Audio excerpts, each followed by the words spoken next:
కానీ అధ్యక్ష 2019 ఏం జరిగిందో గౌరవ సభ్యులందరూ కూడా తెలుసుకోవాల్సిన అవసరం ఉంది అధ్యక్ష.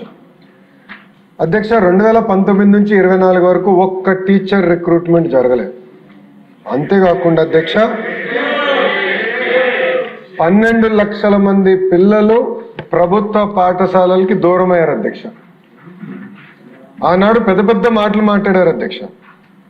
డీటెయిల్స్లోకి వెళ్తే 12 లక్షల మంది పిల్లలు ప్రభుత్వ పాఠశాలల నుంచి ప్రైవేట్ పాఠశాలలకు వెళ్ళిపోయారు అధ్యక్ష. అధ్యక్ష ఉపాధ్యాయులు అనేది మనం అందరం గౌరవించాలి అధ్యక్ష. ఉపాధ్యాయుల్ని ఈరోజు కూటమి ప్రభుత్వం ఒక సింగపూర్కి ఫిన్లాండ్కి ట్రైనింగ్ పంపిస్తే అధ్యక్ష, గత ప్రభుత్వం ఏం చేసింది అధ్యక్ష? టీచర్ని ఏకంగా వైన్ షాపుల ముందర పెడతాం జరిగింది అధ్యక్ష. టీచర్ ఇది మీడియాలో వచ్చింది, నేషనల్ మీడియాలో వచ్చిన ఆర్టికల్ని నేను ఈరోజు గౌరవ సభ్యులందరికీ చూపిస్తున్నాను అధ్యక్ష. ఆ రోజు మనందరం చూసాం వైన్ షాపుల ముందర ఎట్లా ఉపాధ్యాయుల్ని నుంచోబెట్టారు అధ్యక్ష. అంతేకాకుండా అధ్యక్ష జియో 117 గౌరవ సభ్యులందరూ కూడా తెలుసు, ఎందుకంటే పాదయాత్రలో ఇక్కడ అందరితో నేను కలిసికట్టుగా నడిచిన వాడిని, అందరు నాతో మమేకమయ్యారు.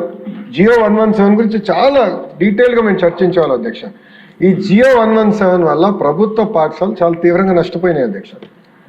మీరు మనం అందరం ఆశీర్వాదం అధ్యక్ష. మీరు చూస్తే 1 క్లాస్ 1 టీచర్ కేవలం ఒక 3 to 4% పాఠశాలలో ఉండేది అధ్యక్ష. మన ప్రభుత్వ అధికారంలోకి వచ్చిన సమయానికి కేవలం 3 to 4% పాఠశాలలోనే ఉండేది అధ్యక్ష. ఇక్కడ అనేక సందర్భాల్లో నేను ఏ విషయం మాట్లాడినా నా యువగలం పాదయాత్ర గురించి కూడా నేను మాట్లాడటం జరుగుతుంది. ప్రత్యేక అధ్యక్ష గౌరవ సభ్యులు కూడా ఉన్నారు, కర్నూలు పార్లమెంట్కి చెందిన వాళ్ళు. నాకు ఇప్పుడు కూడా గుర్తుంది అధ్యక్ష, పాదయాత్ర చేసినప్పుడు ప్రత్యేకంగా ఆలూరు కానివ్వండి, ఆదోని కానివ్వండి, మంత్రాలయం మా ప్రాంతంలో చేసినప్పుడు అధ్యక్ష 100ల కొద్ది వాహనాలు బొలేరోలో మహిళలు కింద ఉండేవారు, బల్ల పైన మగవాళ్ళు ఉండి వలసలుగా గుంటూరుకు వచ్చేవారు అధ్యక్ష. అంటే టీచర్లు లేరు, పిల్లలు చదువు పంపించినా టీచర్ లేని పరిస్థితి, వాళ్ళు నేర్చుకోలేని పరిస్థితి, దానివల్ల నిరుద్యోగ ఇబ్బంది, చివరికి ఉద్యోగ ఉపాధి అవకాశాలు రాక వలసలుగా వచ్చి గుంటూరులో పనిచేసి 3 నెలలు 4 నెలలు పనిచేసి మళ్ళీ తిరిగి కర్నూలుకి వచ్చారు అధ్యక్ష. అది నేను కల్లారా చూశాను అధ్యక్ష. ఆనాడు నేను నిర్ణయించుకున్నాను అధ్యక్ష, మెగా డిఎస్సి ఏర్పాటు చేయాలి, ప్రత్యేకంగా కర్నూలు జిల్లాకి, కర్నూలు పార్లమెంట్కి అవసరమైన టీచర్ని కేటాయించాలని ఆనాడు నిర్ణయించాను అధ్యక్ష. గర్వంగా చెప్తున్నాను, సుమారుగా 10% మంది రిక్రూట్ అయిన టీచర్లు ఒక కర్నూలు జిల్లాకే వచ్చాం అధ్యక్ష. 10% వెళ్ళారు అధ్యక్ష. అయినా ఇంకా సరిపోద్ది అధ్యక్ష. నెక్స్ట్ రౌండ్లో కూడా ఇప్పుడు జరుగుతున్న డిఎస్సి నియామకంలో కూడా చేస్తున్నాం అధ్యక్ష. సో మెగా డిఎస్సి అన్న ఆలోచన కర్నూలు జిల్లాలో ప్రత్యేకంగా నేను పాదయాత్ర చేసినప్పుడు నాకు వచ్చింది అధ్యక్ష. ఇక్కడ చూస్తే అధ్యక్ష రిక్రూట్మెంట్కి వచ్చేగల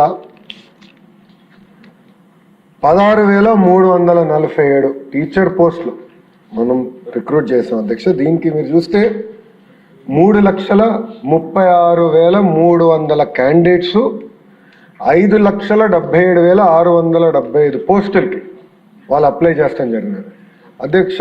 గౌరవ సభ్యులు గమనించాల్సిన విషయం, 154 ఎగ్జామినేషన్ సెంటర్స్ ఏర్పాటు చేశాం. ఆ డీటెయిల్స్ కూడా వస్తాను అధ్యక్ష. దాంట్లో 19 అవుట్ ఆఫ్ స్టేట్ సెంటర్స్లో కూడా ఏర్పాటు చేస్తాం జరిగింది అధ్యక్ష. 42,000 ప్రశ్నలు, క్వశ్చన్ బ్యాంక్ 42,000 క్వశ్చన్స్ తయారు చేసాం అధ్యక్ష 13 సబ్జెక్ట్స్కి.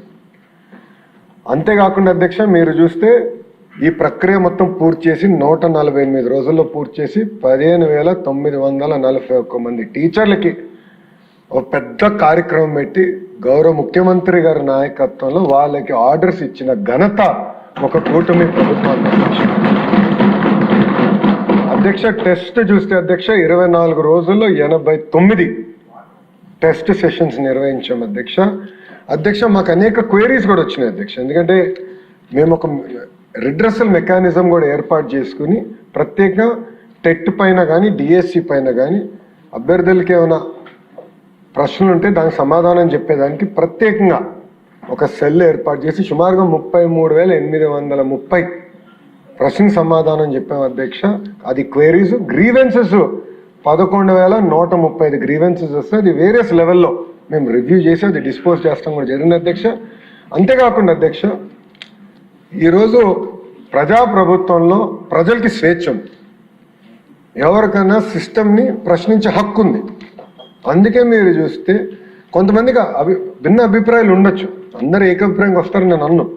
భిన్న అభిప్రాయం ఉన్న క్యాండిడేట్లు కూడా కోర్టుకు వెళ్ళి సుమారుగా 336 కేసులు కోర్టులో ఫైల్ చేశారు కూడా. దాని గురించి కూడా నేను వివరాలు ఇస్తాను జరుగుతుంది అధ్యక్ష. మీరు ఒక్కసారి చూస్తే అధ్యక్ష 148 రోజుల్లో 12 స్టెప్స్ ప్రజాప్రభుత్వం చేసింది అధ్యక్ష.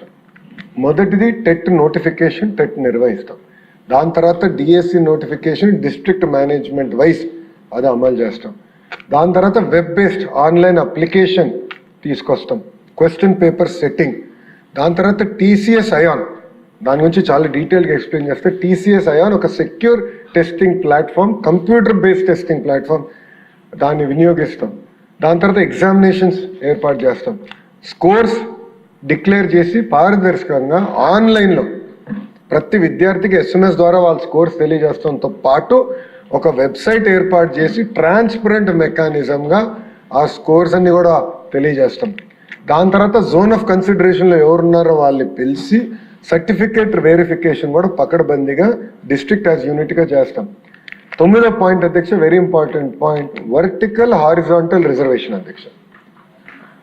గతంలో డిఎస్సీలు ఎందుకు నిలబడలేదంటే కోర్టు చాలా స్పష్టంగా వర్టికల్ అండ్ హారిజాంటల్ రిజర్వేషన్ చెయ్యాలి అని చాలా స్పష్టంగా చెప్పింది. దానికి తగిన జడ్జిమెంట్లు కూడా ఉన్నాయి. ఫస్ట్ టైం అధ్యక్ష నాకు తెలిసినంత వరకు భారతదేశ చరిత్రలో వర్టికల్ హారిజాంటల్ రిజర్వేషన్స్ డిఎస్సిలో నిర్వహించిన ఏకైక ప్రభుత్వం ఎన్డీఏ ప్రభుత్వం అధ్యక్ష. పకడ్బందీగా నిర్వహించింది. 10th point grievance redressal mechanism ఎలా ఏర్పాటు చేసాం గౌరవ సభ్యులు కూడా చెప్తా. మళ్ళీ ఫైనల్ సెలక్షన్స్ అపాయింట్మెంట్స్ ఎలా జరిగింది, లాస్ట్ వచ్చేగల కోర్ట్ కేసెస్, పెండింగ్ కేసెస్ ఎన్ని ఉన్నాయి, ఎన్ని క్లియర్ అయింది కూడా గౌరవ సభ్యులకు నేను తెలియజేస్తాను జరుగుతుంది అధ్యక్ష. మీరు చూస్తే టెట్ నోటిఫికేషన్కి వచ్చేగల అధ్యక్ష, ఇది చాలా స్పష్టంగా National Council for Teacher Education guidelines ఇచ్చింది అధ్యక్ష. గైడ్ లైన్స్లో compulsory TET qualified teacher qualification ఉండాలి టీచర్స్కి, బోత్ ప్రభుత్వ పాఠశాలలో ప్రైవేట్ పాఠశాలలో కూడా ఉండాలని చాలా స్పష్టంగా చెప్పారు కనుక టెట్ మ్యాండేటరీ చేసి 20% టెట్ మార్క్స్కి వెయిటేజ్ ప్రజాప్రభుత్వం అందిస్తాం జరిగింది అధ్యక్ష. ఒక టెట్కే మీరు చూస్తే అధ్యక్ష 3,68,661 మంది అప్లై చేస్తే క్వాలిఫై అయింది 1,87,256 మంది క్వాలిఫై కూడా అవుతాం జరిగింది అధ్యక్ష. టెట్ కూడా మొత్తం పారదర్శకంగా టీసీఎస్ అయాన్ ద్వారా నిర్వహిస్తాం జరిగింది అధ్యక్ష. అంతేకాదు అధ్యక్ష, ఇప్పుడు కూడా ఈ డిఎస్సి కూడా ఈ సంవత్సరం చేయబోయే డిఎస్సి కూడా టెట్ పూర్తి చేసాం అధ్యక్ష. టీసీఎస్ అయాన్ ద్వారా టెట్ పూర్తి చేసాం, పారదర్శకంగా చేసాం అధ్యక్ష. ఎక్కడ ఎలాంటి టెక్నికల్ ప్రాబ్లం లేకుండా, ఎక్కడ ఎలాంటి లోటుపాటు లేకుండా పకడ్బందీగా టెట్ నోటిఫికేషన్ మనం నిర్వహిస్తాం జరిగింది అధ్యక్ష. ఇక్కడ చూస్తే టెట్ అయిన తర్వాత అధ్యక్ష ప్రత్యేకంగా డిఎస్సి నోటిఫికేషన్ అధ్యక్ష. గౌరవ సభ్యులు ఇక్కడ కొంచెం డీటెయిల్స్లోకి వెళ్ళాల్సిన అవసరం ఉంది అధ్యక్ష. గౌరవ సభ్యులు గమనించాల్సిన విషయం ఏంటంటే మన ఎస్సీ సోదరులది వర్గీకరణ ఇష్యూ వచ్చినప్పుడు ఫస్ట్ ఆ ప్రక్రియ పూర్తి చేసి